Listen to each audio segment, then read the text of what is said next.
माता पिता अपनी बच्ची को बड़ा करते हैं, लेकिन 18 साल की आयु में आने के बाद में उसे अधिकार हो जाता है कि अगर उसको किसी से प्रेम है तो उससे शादी कर सकती है।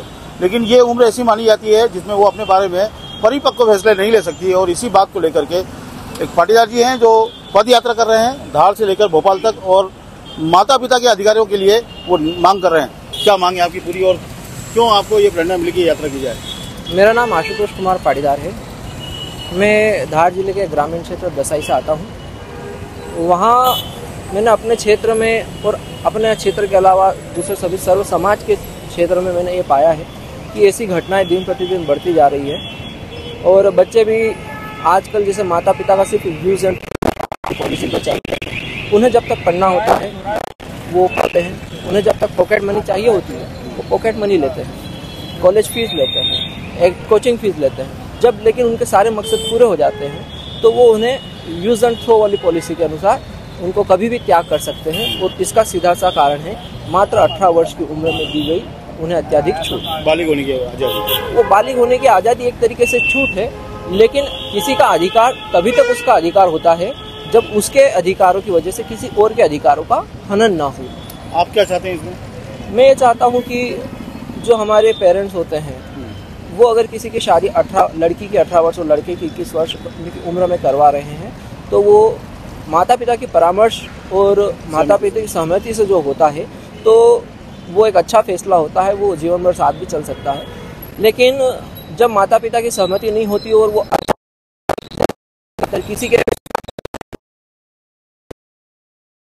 ऐसा तो वो अपने बाकी आने वाले जीवन में स्वयं को तो दुखी कर लेते हैं, लेकिन उसके अलावा 4 अन्य जिंदा लाशों की वजह बन जाते हैं। तो क्या उम्र आप बढ़वाना चाहते हैं कि बच्ची सोच सकती है?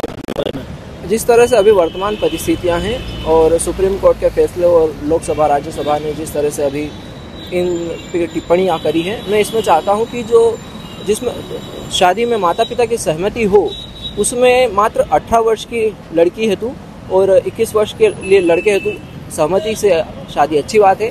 लेकिन जब कोर्ट मैरिज की बात आती है तो हम लड़कियों को स्कूल या कॉलेज पढ़ने के लिए भेजते हैं, ना कि भागकर शादी करने के लिए। तो मैं चाहता हूं कि ऐसी परिस्थिति में सरकार को ये नियम लागू करने चाहिए कि कोर्ट मैरिज 21 वर्ष के उपरांत या 21 वर्ष के पहले नहीं होगी, 21 वर्ष के उपरांत भी माता पिता की सहमति से होगी। और उसमें फिर मैं एक नया चीज़ ये ऐड करना चाहता हूँ कि 23 वर्ष से कम उम्र के लड़के लड़की यदि प्रेम विवाह कर रहे हैं तो सबसे पहले उन्हें अपनी इनकम ऑफ सोर्स उसका प्रूफ उनको गवर्नमेंट या जहाँ से वो कोर्ट मैरिज कर रहे हैं वहाँ वो प्रोड्यूस करें। घर चला पाएंगे कि नहीं? शादी करना एक जिम्मेदारी का काम है, कोई बच्चों का खेल नहीं है। आपने जब चाहा तब शादी कर ली, जब चाहा डाइवोर्स ले लिया। ये एक बहुत महत्वपूर्ण डिसीजन है। और इसमें कोर्ट मैरिज में भी जिस तरह से आज की पद्धति में चला आ रहा है, माता पिता को बिल्कुल सूचित भी नहीं किया जाता कि उनके बच्ची घर से भागे हैं या किसी के द्वारा लेने का अधिकार होना चाहिए। और एक आपत्ति लेने का अधिकार भी माता पिता को दिया जाना चाहिए कि जैसे हमारी किसी प्रॉपर्टी पर अगर किसी ने कब्जा कर लिया है और उस पर अगर जबरदस्ती मकान बना रहा है तो किसी के द्वारा 20 साल में निर्मित किसी पौधे को किसी को उखाड़ने का अधिकार नहीं है, क्योंकि वो माता पिता की हत्या के समान एक कृत्य है। तो मैं चाहता हूँ कई बार कोर्ट मैरिज के अलावा आर्य समाज में भी बच्चे शादी कर लेते हैं, उसके बारे में क्या कहना है? आर्य समाज की जिस पद्धति में जो कुप्रथा वो अभी चला रहे हैं वो समाज की संस्कृति और सभ्यता को बहुत विनाश की ओर ले जा रहे हैं।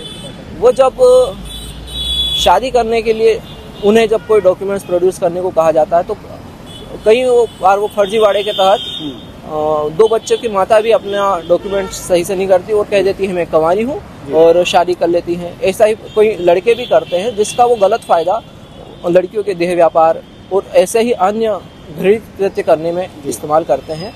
आगे आप क्या करेंगे? आप भोपाल भी जा रहे हैं, वहाँ पर किसी चर्चा करेंगे, किसी बात करेंगे इस मांग को लेकर? मैं देश के प्राइम लीडरों से मिलना चाहता हूं और अभी जो परिस्थितियां उन्होंने खुद बनाई हैं बेटी बचाओ बेटी पढ़ाओ के माध्यम से, मैं उनकी नीति की अच्छी तारीफ करता हूं, लेकिन इसके कुछ नकारात्मक प्रभाव हमारे समाज में देखने को मिल रहे हैं। वो नकारात्मक प्रभाव भी उस नीतियों से दूर होना चाहिए, तभी इस देश में उन नीतियों का सही से क्रियान्वयन होगा। आज ही की मैं घटना बताऊं, जब मैं ये पोस्टर और ये मार्च लेकर इंदौर से रवाना हुआ था तो मेरे यहाँ पहुँचने का टाइम लगभग मैंने 7 बजे का तय किया था। मैं सभी सर्व समाज से यहाँ माफ़ी चाहता हूँ कि मुझे आने में भी थोड़ी सी देरी हुई है उसकी वजह यह थी कि एक पिता थे जिन्होंने पढ़ने के बाद में मुझे स्वयं रोका और बड़े एक रोते हुए स्वर में उन्होंने मुझसे कहा था कि मेरी मात्र 16 साल की बिटिया है, किसी दूर क्षेत्र के न जाने किस लड़के से सोशल मीडिया से कनेक्ट होके उससे प्रेम करती है, न जाने कैसे। लेकिन अब वो माता पिता से झगड़े में भी खुले खुले कहती है मात्र मैं 18 वर्ष होने का इंतजार कर रही हूँ, फिर आप क्या करो। बड़ा मुश्किल वाला दौर होता है ऐसा। और ऐसे में हमारे साथ में पाटीदार समाज के पूर्व अध्यक्ष बबलू पाटीदार जी भी हैं। पाटीदार जी अच्छा कॉज कर रहे हैं, अच्छे कॉज के लिए जा रहे हैं, क्या कहेंगे? बिल्कुल शानदार पहल है। कुछ दिनों से व्हाट्सएप ग्रुप पर जानकारी मिली थी कि धार जिले के दसई गांव से भाई साहब चले हैं और आज उनका इंदौर आ गए थे, कल शाम को ग्रुप पर देख रहे थे और आज देवास का आने का कार्यक्रम था, जानकारी आ गई थी, पूरी सूची चल रही है। तो उनका जो निर्णय है एक माता पिता को न्याय दिलाने के लिए संघर्ष शानदार है। हम सब देवास जिला पाटीदार समाज उनके साथ है, कंधे से कंधा लगाकर देवास जिले के पाटीदार समाज के सभी युवा वरिष्ठ लोग सभी उनके साथ कंधे से कंधा लगाकर साथ चलेंगे। तो अच्छे कॉज के लिए निकले हैं पाटीदार जी और जब भोपाल पहुंचेंगे तो अपनी मांग को भी रखेंगे। देखने वाली बात होगी कि सरकार इस मांग को कितना सुनती है। देवास लाइव के लिए सौरभ सेजान।